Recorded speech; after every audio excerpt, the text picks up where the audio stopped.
In Altoona, Pennsylvania, the historic Baker Mansion is said to be haunted by the spirits of its previous owners. Its most active spirit is that of Anna Baker, who suffered a tragic and heartbreaking loss prior to her wedding. To this day, many claim she haunts the wedding dress that once belonged to her. But how much of the legend, and those stories surrounding the other spirits, actually happened? The Legends of the Baker Mansion. David Woods Baker. In the mid-1840s, wealthy ironmaster Elias Baker hired architect Robert Carey Long, Jr. to build his dream home in Altoona, Pennsylvania. By the end of the decade, the 28-room, three-story mansion, later known as the Baker Mansion, was ready for its owners. Elias and his wife, Hetty, two sons, David and Sylvester, and a daughter, Anna, born 1836, moved into the home in 1849. In 1851, 28-year-old David Baker married Sarah Tuthill and moved out of the home. Tragically, 2 weeks after his daughter was born in August 1852, David was killed in a steamboat accident in New York. David's body was brought to the Baker Mansion in September for burial, but the ground was too hard from the bitter cold. Elias stored his son's body in the basement ice room until the spring, when the family was finally able to bury him. Anna Baker. In 1854, while visiting her father at the Allegheny Furnace, which Elias owned, Anna Baker met and fell in love with one of the steel workers.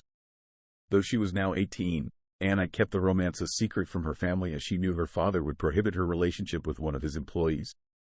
For the next 2 years, Anna's relationship blossomed. The two sent each other secret letters and would sneak a few fleeting moments together whenever Elias stayed late at work. It wasn't long after that Anna's boyfriend proposed, and she happily accepted. Anna picked out a beautiful wedding dress, and the two made plans to marry, but they also planned to leave the state to avoid the ire of Elias. But Elias found out about the secret relationship from another one of his employees and immediately fired Anna's love, threatening him with death if he ever returned to Altoona. Elias told Anna what he had done and forbade her from communicating with her lost love. He searched her room, snatching away all the letters he could find, and threw them into a fire. Anna's heart broke and she fell into a deep depression. The wedding dress. The only thing Anna had left to remind her of the relationship was the wedding dress she picked out. For years after, Anna locked herself away in her room, at times refusing to eat or speak with anyone. Finally, in 1864, Elias Baker passed away, and Anna saw this as an opportunity to find her former fiancé. Unfortunately, by the time she found him, he was married to another and now had a family. This caused Anna to sink deeper into her depression, locking herself away in her room. From that point forward, the only time anyone saw her was through glimpses of her from her window on the 3rd floor. Maids claimed to see her dancing alone in her wedding dress when her family wasn't home, but would run the moment she heard someone approaching. At night, they claimed to hear her heartbroken sobs echoing from her room. By 1907, the rest of the Baker family had passed, and Anna lived alone in the 3-story mansion. In 1914, Anna Baker passed away, heartbroken and alone. The many ghosts of the Baker Mansion. In 1922, the Blair County Historical Society leased the Baker Mansion, eventually buying it in 1941 and converting it into a museum. Around this time, the reports of the Baker's spirits wandering the home began to spread. David Baker was said to haunt the basement where his body had been stored for many months. Visitors and volunteers claimed to hear his pained screams coming from the ice room, but when they checked the basement, it was always empty. Others have claimed to see Elias and Hetty Baker wandering the halls at night, usually dressed in black. Elias is said to also haunt his office, where things will move inexplicably. Meanwhile, a story tells of a visitor with car trouble who knocked on the museum door after hours and was greeted by a woman dressed in all black. When the visitor asked for help, the woman closed the door on him. The following day, the visitor returned to complain but was told no one was in the building at the time. Many believe the woman in black was Hetty Baker. In 1907, Sylvester Baker, now requiring a cane to walk, took a nap in one of the sitting rooms. When he awoke, he suffered a stroke, collapsed, and died in the room. His body was found hours later by one of the maids. Today, some claim to hear the sounds of tapping from a cane coming from the sitting room. Many believe this is the spirit of Sylvester Baker wandering the home. The haunted wedding dress. Like the other spirits in the mansion, visitors claim to hear Anna Baker wandering around her room. Sometimes she's crying, and other times they'll catch her looking down at them from her window. After the Baker Mansion was converted into a museum, Anna's wedding dress was encased in glass and put on display in her room. Most of the paranormal activity in the home appears to be centered around the dress. Visitors have witnessed the glass case move while they were in the room, appearing as if someone was trying to get to the dress. Many believe Anna is trying to retrieve her dress so she can wear it and dance like she was meant to at her wedding. Others have claimed to see the dress move or have caught glimpses of what appeared to be the dress out of its case and floating around. One version of Anna's story says that after Elias found out about the wedding, he forced Anna to give the dress to Elizabeth Bell, the daughter of another wealthy landowner, Edward Bell. After her wedding, Elizabeth Bell Dysart ruthlessly mocked Anna for her inability to find her former love, causing Anna to sink deeper into depression. Today, some claim to hear mocking coming from Anna's room, followed by Anna's heartbroken sobs. But if there are multiple versions of Anna's story, how do we know which is true or if any of the legends are even true? Separating fact from fiction. The Bakers. Based on historical documents and death records, we can quickly debunk or confirm some of the legends. David Baker was tragically killed in a steamboat accident 2 weeks after his daughter was born, but, based on burial records, he was buried within weeks of his death. David Baker was not stored in the Baker Mansion basement for months. Elias Baker did die in 1864.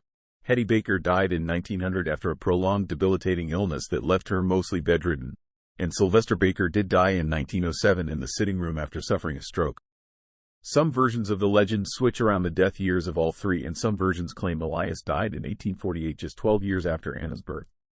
The real life of Anna Baker. The legend of Elias that caused Anna's heartbreak, which made her a recluse and depressed, never actually happened.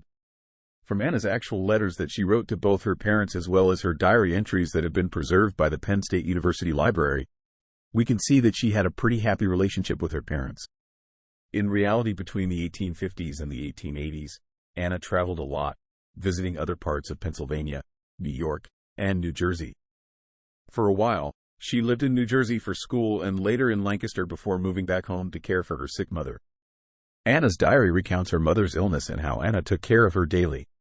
There were also letters throughout the years that Anna sent to her friend Enoch in which they spoke about gossip, friends, and family. As far as Elizabeth Dysart goes, she was a real person but definitely did not use or borrow Anna's wedding dress because when Elizabeth was married, Anna hadn't been born. By the time Anna was born, Elizabeth Dysart was already married and had 3 kids. But Anna did go through a tragic heartbreak. As a child, Anna's best friend and schoolmate was a girl named Annie Porter. In letters from 1860, kept at the Penn State University Library, Annie details the death of her cousin William Lawrence from a prolonged unspecified illness. It's revealed in the letters that Anna Baker and William were in love, and Anna was unable to make it in time to see William before his death. Based on the letters and diary entries, it doesn't appear that Anna Baker was involved with anyone else after William's death.